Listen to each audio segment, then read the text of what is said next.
Bunch of Crunch Army, where you at? What's going on, guys? This is not your ordinary guy. This is your motivation guy. That's right, your friend, the one and only Keith Allen, the guy who was born to motivate you to be great, to really go after your dreams, to not settle in life. I want you guys to dream. I want you guys to have vision. I want it to be bigger than you can ever imagine, because you know what? You got to aim for the impossible, man. And I'm telling you, you're going to get somewhere where you're going to be like, wow, I can't believe I made it here.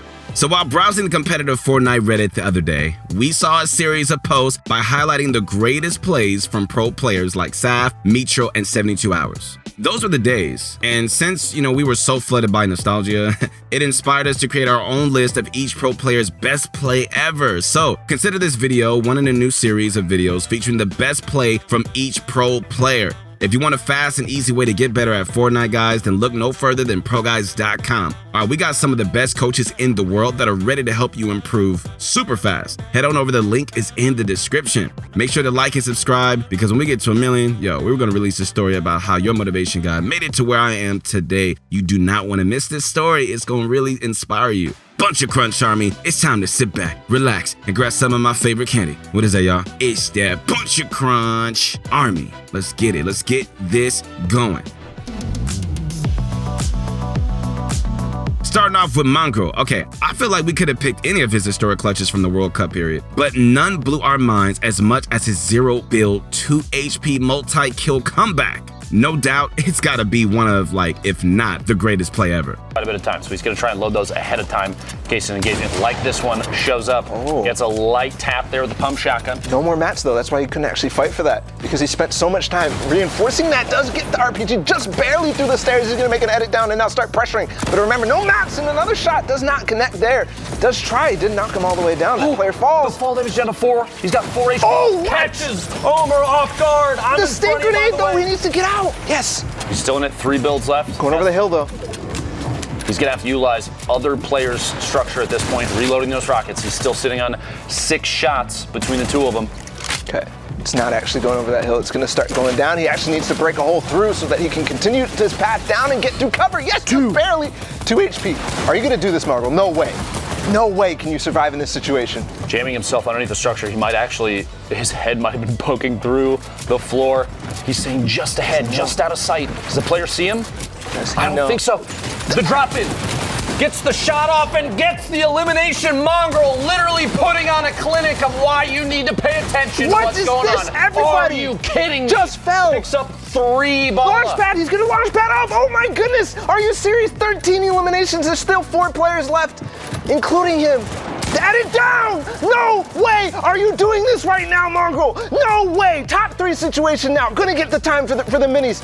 Still needs to find 2 more. Not sure who he's fighting. It's Alec on high ground and then Zur.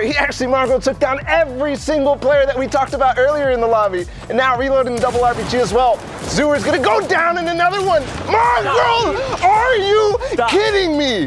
There is no way you just did that. All right, see you, Lupo. I gotta go. I'm out. For real, are you kidding me right now? That's absolutely ridiculous. Moving on. All right, so one of the reasons the World Cup was so exciting was all of the new talent, man. Case in point, King, the Argentinian 13-year-old, put on a merciless show. And the moment we witnessed him encounter Tfue, one of North America's finest, we got to see just how incredible of a player King actually is. He'll make a move on the outside. He is in the shadow form still, and you can keep this by jumping against the wall. That was not a good shadow bomb, I can tell you right now. Gotta be disappointed there. Big hit from above, down to 55 HP. Tfue, the edit from the outside, and he is eliminated by King. Well, Tfue, a very quiet start to today's World Cup competition. Here's that elimination on Tfue, a shot from above. A little bit of shield damage, but a big hit from the outside. Using the heavy snipe to take that wall almost instantly. Very intelligent play there. Again, more aggressive players we've seen thus far.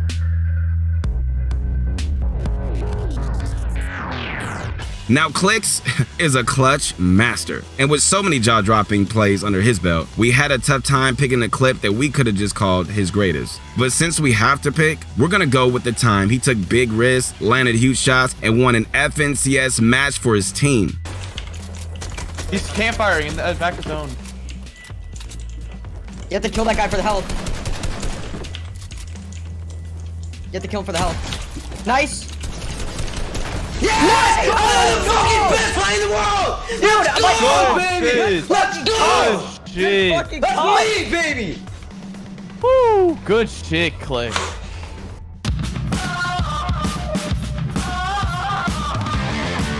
Alright guys, so back in Season 7, Epic released arguably the most overpowered mythic weapon of all time, the Infinity Blade. And with the major tournament scheduled only days later, no one really knew what kind of mayhem it would cause until we saw veteran player Psalm shred through builds like butter and nearly wipe the entire lobby. Eliminations, he probably found himself another one on the way here. He's going to be diving into all these battles. Landshock just took out Poach in the feed. He's just breaking it up, though. He's not even really fighting players. Oh, this player's going to get it. Oh, boy. There it is. Oh, that That's was all Predator. him. No, you're not the Predator, bud. He is. Psalm is the Predator. Another one's going to be right in front of him. Some defense coming through here, but what are you going to be able to do when you're just cutting through the structures and Uzi falls to the Infinity Blade? There it is. See, he's looking to break the structures that are connecting these high ground players so he can pick up more elims, too, from the fall damage. Gonna get another one here. He's gonna be trapped inside of the storm, though. Doesn't matter. He can jump anywhere he needs to be right now. Gets another elimination. He's on a killing spree. Oh, my word. He has picked up 8 eliminations, 10 eliminations. It doesn't matter anymore. This is Psalm's world, and we are just merely living in it. Oh, the guy, no. That's number 11. Because he's creating so much carnage. He's creating so much carnage. He got another one, Bizzle. The Infinity Blade is too good. It's so powerful. He is jumping on every single player here, connecting. Does he need to build? Finally. Doesn't even matter. Finally, the carnage concludes. Psalm gets taken out only when 6 players decide to fire at him. And RPG was going to be his demise there.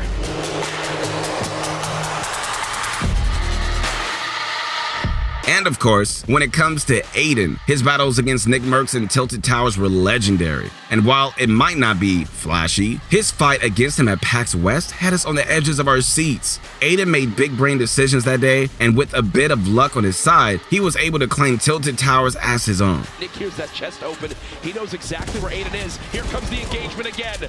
So far, Aiden eliminated Nick back in game 1, and Nick looking for vengeance right now. Trying to spray on down with the LMG. Aiden building walls. Nick in the engagement. The tag. The shield's now gone for Aiden. Nick with the advantage up to this point. He's got to push the agenda here. The crowd getting behind Nick Mercs. You hear the chant going on in the background. Nick has matched the build. Aiden with the high ground. Nick 132 HP. I believe Aiden has just a little bit less. But as I say that, you see Nick with a little bit of a grimace there as he gets tagged for 60. The 1v1, the quick block there. The battle of the century. 2 of the best controller players in the world going at it. Aiden down to 2 health. He's gonna have to big shield here. Nick wants this fight. I can tell you, he wants to tie this 1v1 battle up. Nick, I believe, is disengaging for the moment. I'm sure he heard that big shield, Lupo, and that might have been enough to scare him off. What comes to the chest to slurp? As the crowd knows just how good that'll be. That'll put him up to 77 HP as they've just disengaged. They'll both live to see another day. Oh my goodness, Lupo. Players of this caliber, are you kidding me?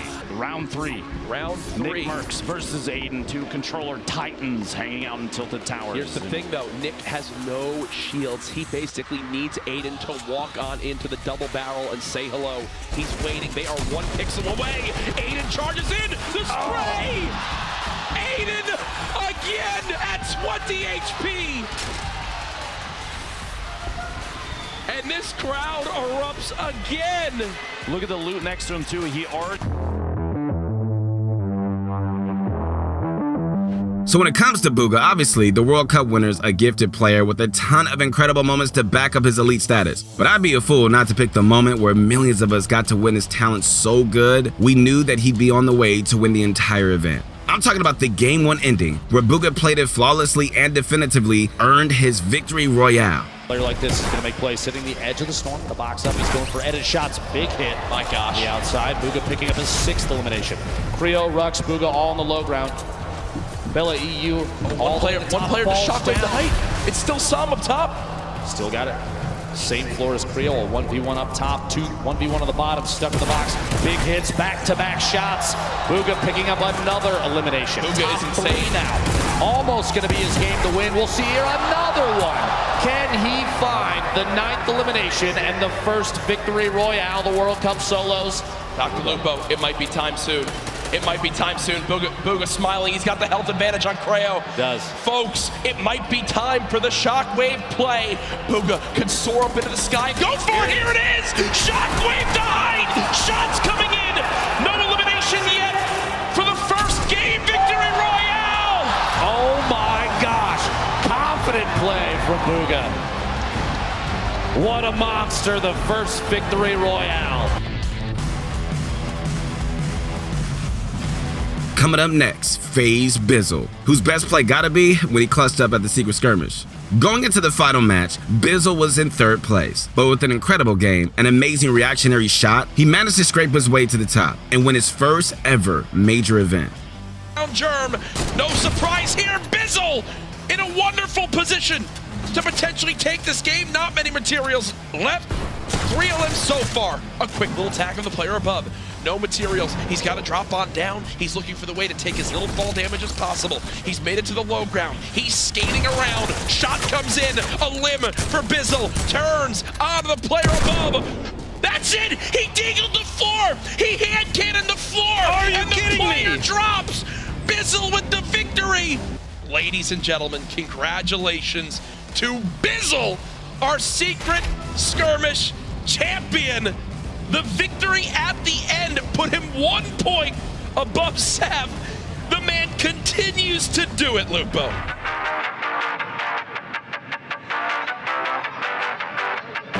When it comes to NA East legends, Zexrow has had his fair share of astounding moments, but who can forget his ridiculous 1v3 in the Trios FNCS? The stars align with his play, and I don't think we're ever going to see a clutch as perfect as this one ever again. Backwood goes down. Calc goes down. It is all on the back of Zexrow. And you can see trying to not crouch, wants to avoid doing that. Is he able to fight it? He gets angled, but he gets sent down. Will he be able to get back something? Pop a bandage. Pop a bandage. Zexrow, pop a bandage. Son, please. Wait, don't forget he has the double eliminations for the site, but it's going to come through. Agro goes down. Uzi goes down 1 HP. Son down what? 1 HP, Zexrow, you god! Yes. I'm getting up and walk away. This is all you. I'm out of here, dude. Playing. That oh my, very, very good. That was actually absurd. Right at the end, had the down going through, had the exact.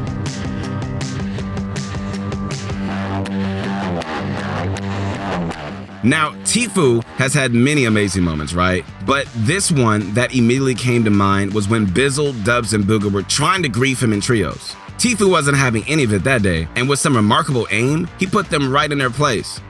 That's just crazy. I'm getting contested. Are you? Yeah. No, you're not. Yeah, I am. Yeah, the guy landing on you. Yeah, full team. 3 people landing on you. Full team. I'm jumping off. I don't know who this dumbass is. I need help. They're gonna push me. Can you guys get to me? Can you guys get to me? Yeah, I'm at fucking factories. I'm coming.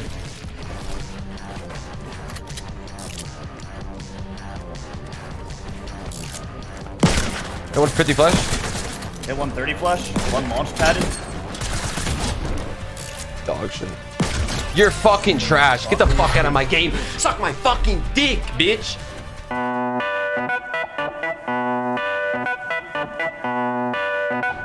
Lastly, what about Mr. Savage? Well, his final match of DreamHack Anaheim was so good, but based purely on impactfulness, Savage's best play has to be his World Cup Shadow Bomb clutch. For context, Shadow Bombs were a pretty new item back then, and not many people knew how to use them. But after casually killing, 2 of Europe's best, Savage goes on to use them perfectly. And the clutch actually gives him enough points to qualify for the World Cup Finals in New York. So yes, great. An 18 rocket grenade launcher, but now finds a shot. Is the person who will make it work. He is so innovative. What? And he takes out Mitro. This is what I was talking about. No that way. matters. Say it, Aqua. This game was stacked with players who were 100% in the running for qualification. He just took out Mitro and Aqua back to back, now top 4. Folks, you might be witnessing live why Mr. Savage qualifies this week for a trip to the World Cup Finals in New York. I'm sorry for anything I said about the grenade launcher, because apparently he's using it perfectly and making me look like an idiot. Mr. Savage M. Building on up, 22 builds remaining. The spray comes in a 72 tag, another elimination. Now 8 elims this game. They've got to go up the side of a mountain, and it's Shadow Bomb time. Look at how awkward this is.